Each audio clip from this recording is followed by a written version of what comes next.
जय रघुवीर समर्थ। गुरुर्ब्रह्मा गुरुर्विष्णु गुरुदेवो महेश्वरः, गुरु साक्षात् परब्रह्म तस्मै श्री गुरुवे नमः। तस्मै श्री गुरुवे नमः। जय जय रघुवीर समर्थ। यूट्यूब चैनल से मैं सुरेश तोपखाने वाले सभी आदरणीय श्रोताओं का अभिवादन करता हूँ, नमस्कार करता हूँ। आज शनिवार दिनांक 25 जून। आज का विषय जो है जीवन का सत्य, जिसे कभी नकारा नहीं जा सकता। ऐसा सत्य है जीवन का।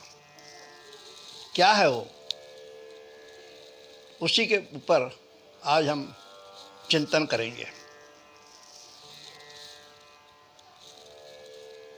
मनुष्य के जीवन में जो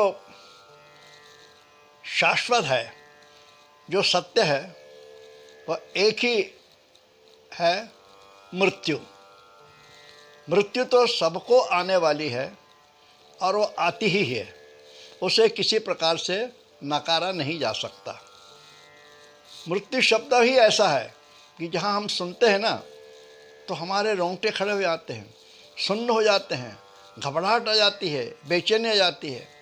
और पिछले 2 साल से कोरोना के कारण सारे संसार में न जाने कितने लोग मृत्यु के मुंह में गए हुए हैं और सभी लोग मृत्यु से 2 हाथ करने में लगे हुए हैं।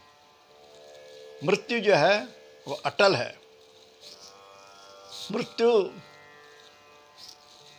निश्चित है और ये कहते हैं कि जन्म के साथ ही मृत्यु आती है। मृत्यु से सभी घबराते हैं, पशु पक्षी कीड़े, कोई भी प्राणी हो, सब मृत्यु से घबराते हैं। सिर्फ हमारे संत महात्मा लोग जो हैं वो बड़ी खुशी से, आनंद से मृत्यु को स्वीकार करते हैं, आमंत्रण देते हैं, आलिंगन देते हैं। हमारे सैनिक जो है वो भी मृत्यु को बड़े आनंद से सामना करते हैं युद्ध में। और हमारे जो क्रांतिकारी लोग थे, उन्होंने भी मृत्यु का बड़े आनंद के साथ स्वागत किया, आलिंगन दिया। और लोकमान्य तिलक जैसे ही ऐसे कुछ ही लोग होंगे जो मृत्यु से कहे कि अरे तुम थोड़ा रुको, मैं मेरा काम करता हूँ और बाद में आता हूँ। जूलियस सीजर की एक कथा है। जूलियस सीजर को किसी ज्योतिषी ने बता दिया था कि फलाने दिन त्योहार का दिन है, तुम उस दिन घर के बाहर मत जाना, तुम्हारे जीवन को खतरा है। अब उस दिन उसके पत्नी ने कहा कि आज तुम घर के बाहर नहीं जाओगे, क्योंकि आज का दिन तुम्हारे लिए शुभ नहीं है। तो जूलियस सीजर कहता है, मैं मृत्यु से नहीं डरता, आने दो, मैं तो जाऊंगा।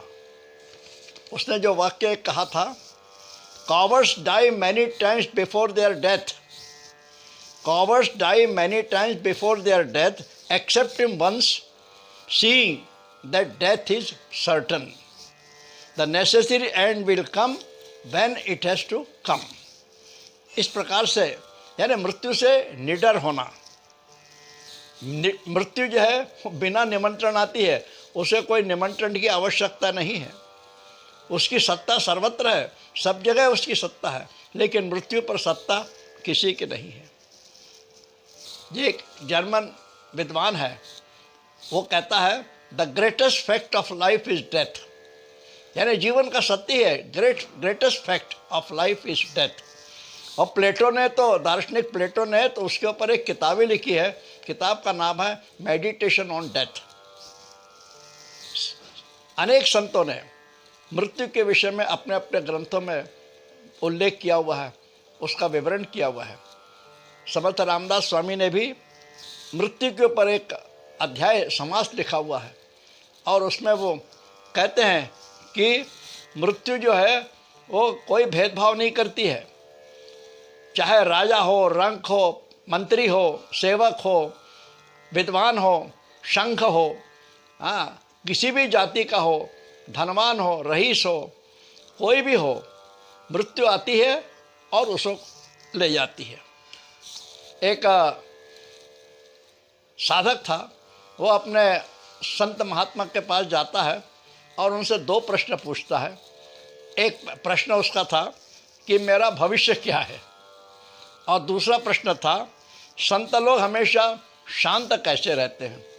तो उन संत महात्मा ने कहा अभी तुम जाओ, इसका उत्तर मैं बाद में दूंगा।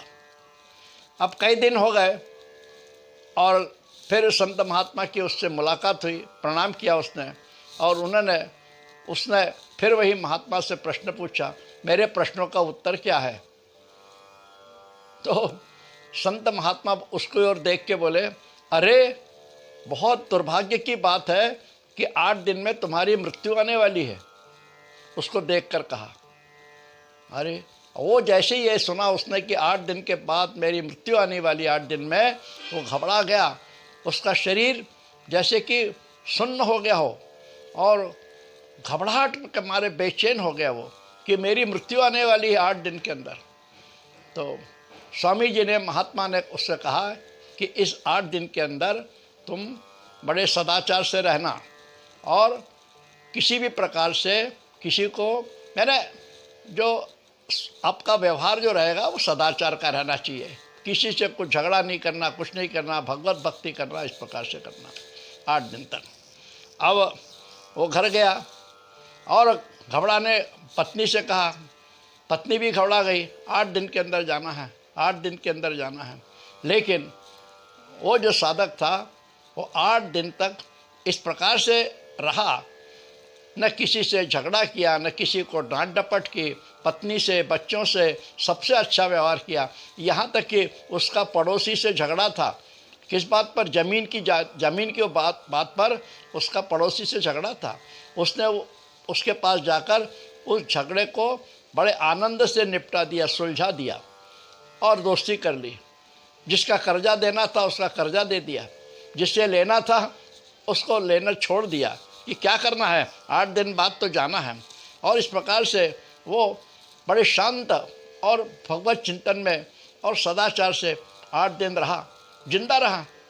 9वें दिन वो संत महात्मा के पास जाता है, उनके चरण पड़ता है, कहता है आपके ही आशीर्वाद और आपके मार्गदर्शन के कारण ही मैं जिंदा रहा।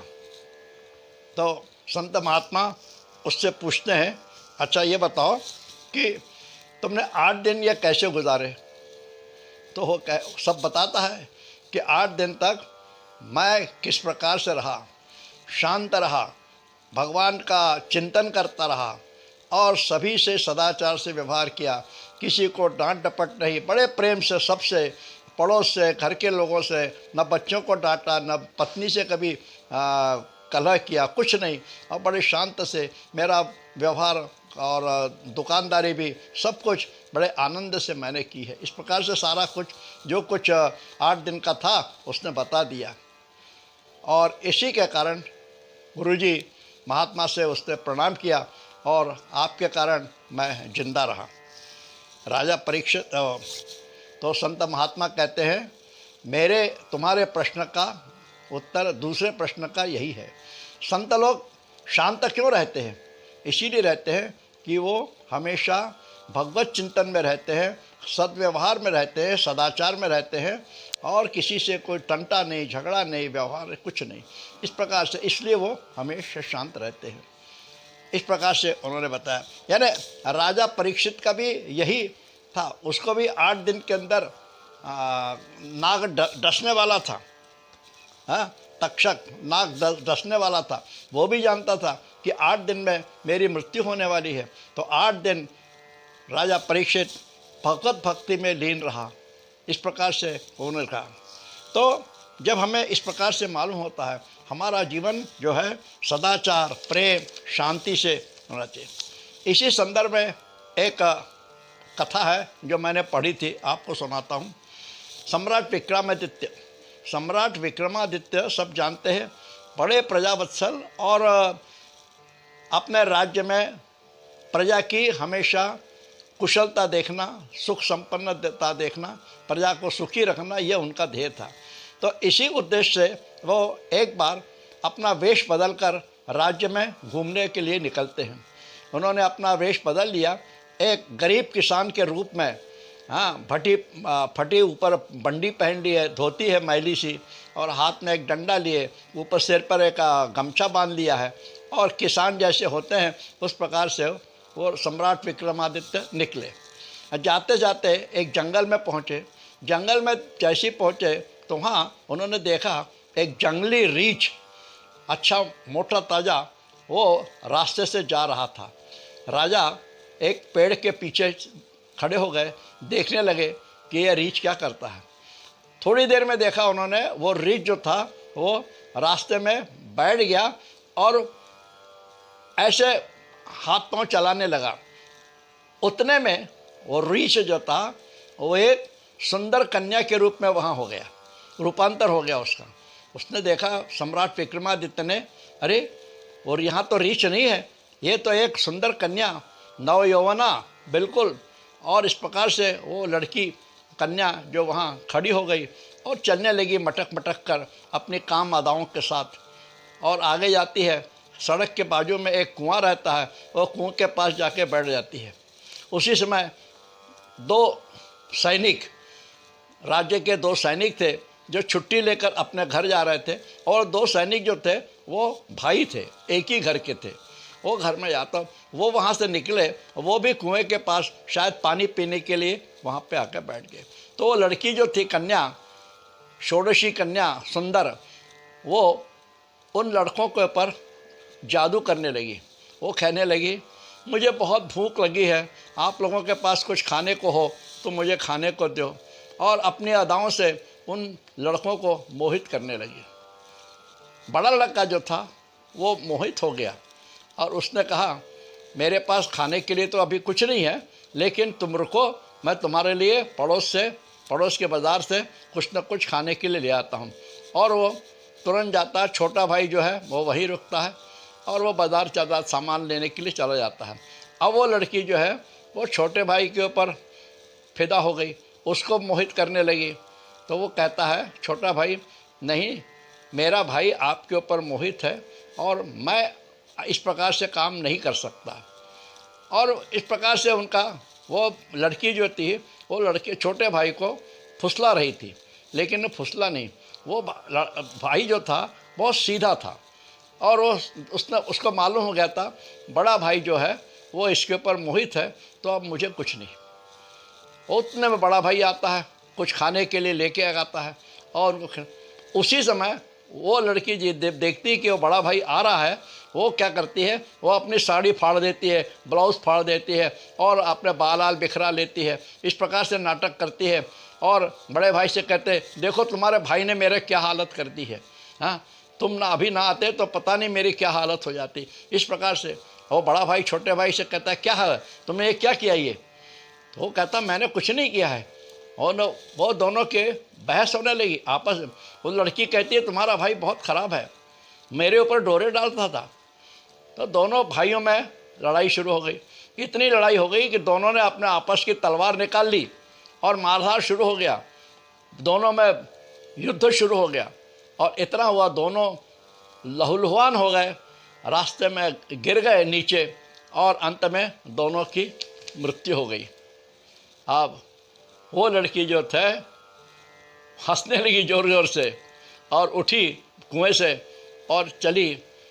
जब वहाँ से उठी सड़क पर आई तो लड़की जो है एक कोबरा नाग के रूप में वहाँ पे है और वो नाग जो है फना निकाल के जा रहा है सड़क से, और बाजू में जो नदी थी वो नदी के किनारे वहाँ पे जाता है घाट पर वो नाग।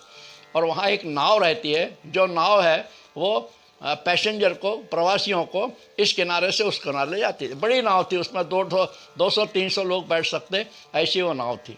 वो नाग जो है उस नाव में जाके छुप जाता है और उतने में सब प्रवासी आते हैं, उनको जिनको उस किनारे जाना है, करीब 200-300 लोग आके उसमें बैठ जाते हैं। नाव चलती है और जब मझधार में बीच में जब नाव आती है तब वो जो कोबरा छुपा हुआ बैठा था नाव में वो बाहर निकलता है और इस प्रकार से फना निकाल के जब वो लोग देखते हैं कोबरा नाग है यहाँ पर, सब लोग घबराते हैं, इधर से उधर, उधर से बच्चे, औरतें, बूढ़े सब घबरा गए कि क्या करें। और इसी घबराहट में इधर उधर से उधर नाच रहे हैं और नाव जो है वो पलट गई उसी समय।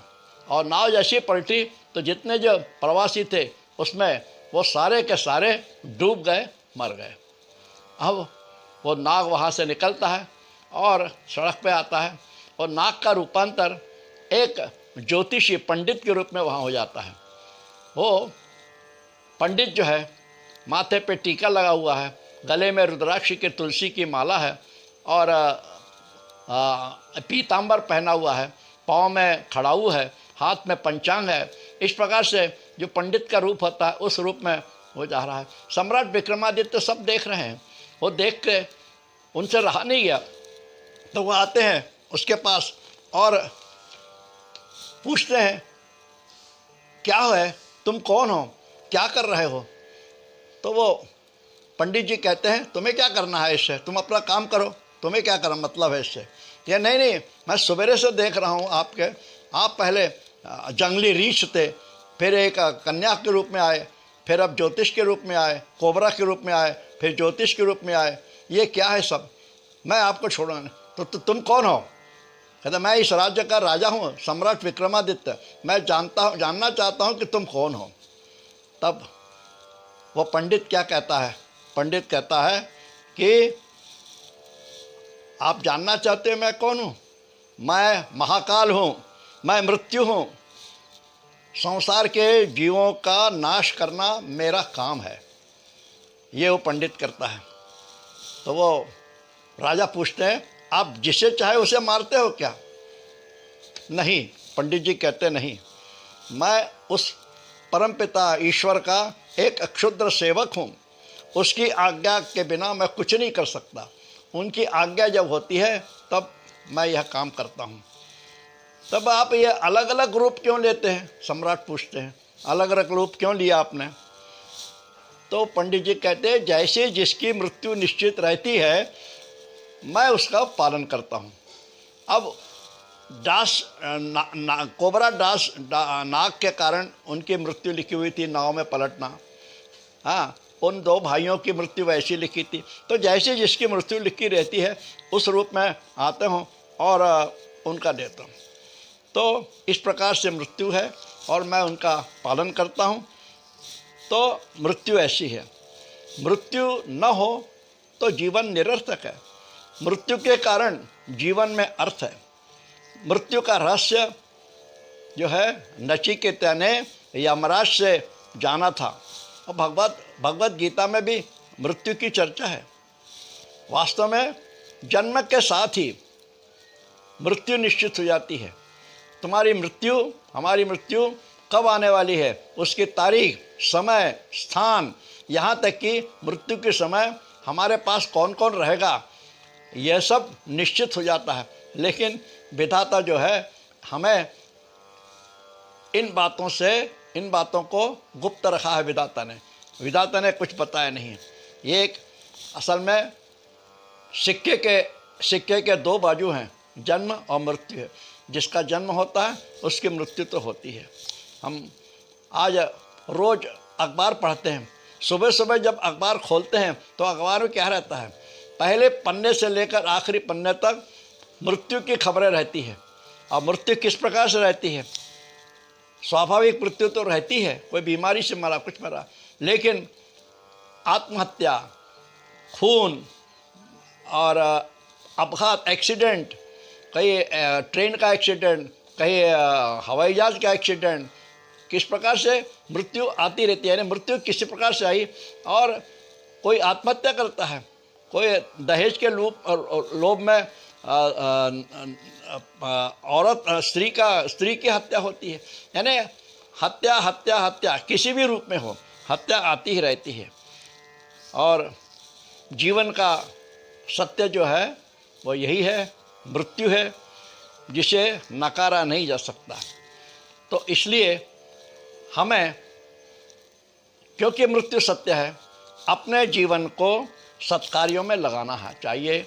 हमें पता नहीं मृत्यु कब आ जाए, कुछ मालूम नहीं किस क्षण आ सकती है।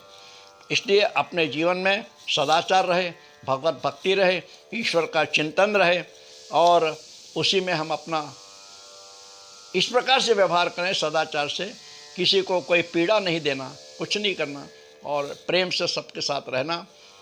क्योंकि मृत्यु पता नहीं कब आएगी, चाहे जब आ सकती है, वो कोई किसी भी क्षण आ सकती है। अपने जीवन को सदाचार से युक्त रखना, ईश्वर चिंतन में रखना, यही जीवन का सत्य है। इस प्रकार हमने आज एक मृत्यु जो है जीवन का सत्य, उसके विषय में थोड़ा चिंतन किया और आपको यह चिंतन किस प्रकार से लगा इसका कमेंट्स करें कृपया, और मेरे इस चैनल को अधिकाधिक सब्सक्राइब करें। धन्यवाद। जय जय रघुवीर समर्थ।